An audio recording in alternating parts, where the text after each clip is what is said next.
Madam Toastmaster, fellow Toastmasters, and welcoming guests. Did you know the choices you make give a shape to your life? I believe many of you will believe. I also made a few choices under different circumstances, under different scenarios in my life. So I would like all of you to read through the pages of my book, The Choices of My Life. The chapters of those books are Immaturity and Infancy, Petting of Wild, Breaking Loose, Venturing in the Wild, and Tamed for the Civilized. Let's start from the first chapter, Immaturity and Infancy. One fine day of September 1983, God made a choice.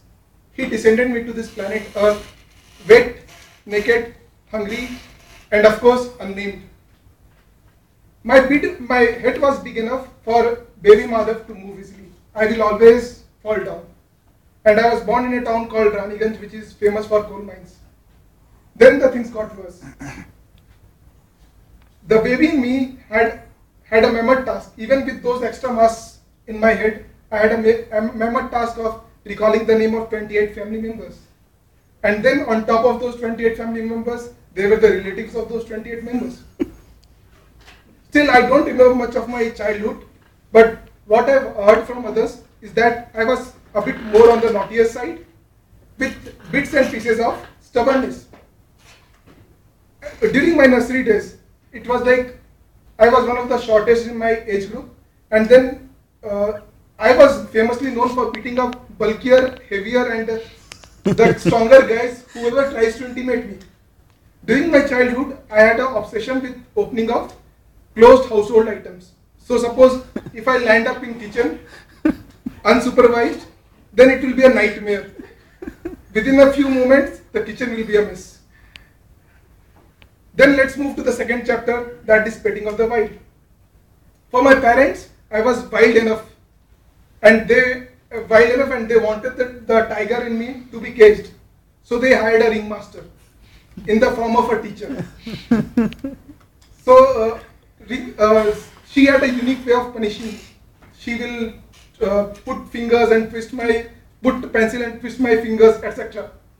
So at that time, till class 3, I was more of like all time is playtime, no time is study time. But because of the ferocious, dominating teacher, somehow I was able to find a balance between study time and play time. Particularly during that phase, everybody elder from me seems to have one or the other advice. Don't do this, do this.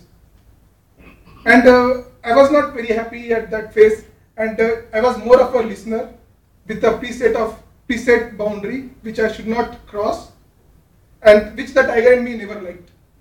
Let's move to the next chapter, that is Breaking Loose. After my class 10, everybody wanted me to join commerce and help in business, which has been my family tradition for long time. But I didn't want to follow the tradition, and I wanted to break loose. So I just did it.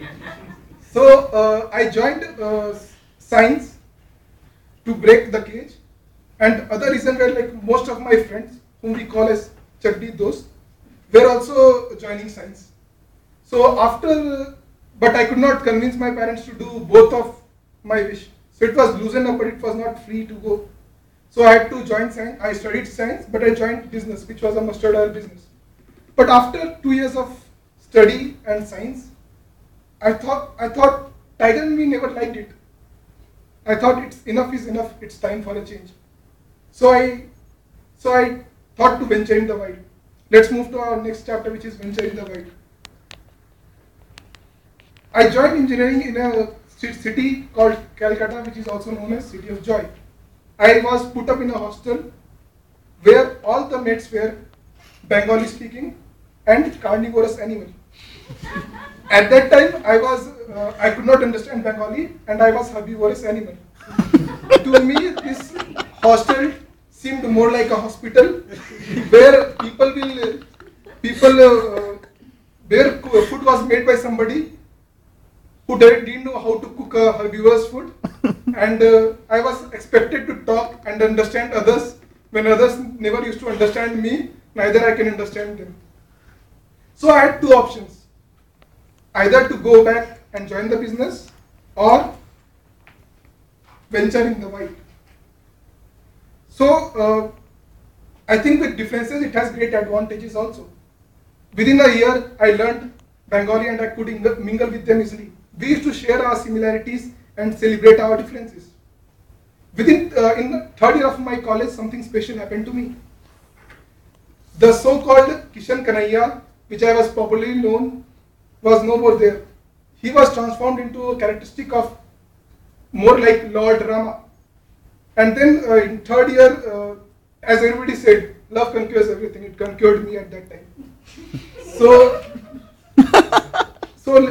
Later on in my third year of college, I also got placed in Saskin. But people around me were not getting placed, and the placement scenario was really bad. So we thought to do a strike, and we just did it.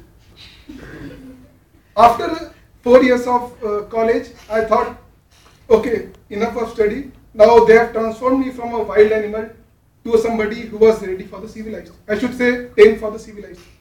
Let's move to the next chapter, which is tamed for the civilized. This phase starts for me when I joined Saskin in 2005. It was followed by me with a plethora of trainings, including the one from etiquette. This training had a unique thing in which one of the instructor came and showed us one plate. It has 6 to 7 different kinds of spoons, and which spoon to use with different kinds of items. So I've never seen so many spoons in any restaurant being served with a single plate. I hope you guys would not have seen it. I started my career with the IDEN Bluetooth team, to which our great Santosh is also part of. Then I moved to audio manager team.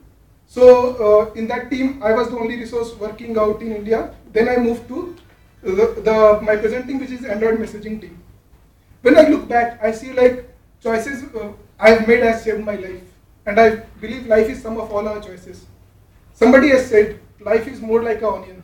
The choices, if you peel layer after layer, you might find something in it, you might find nothing in it, somebody might find everything in it. Thank you.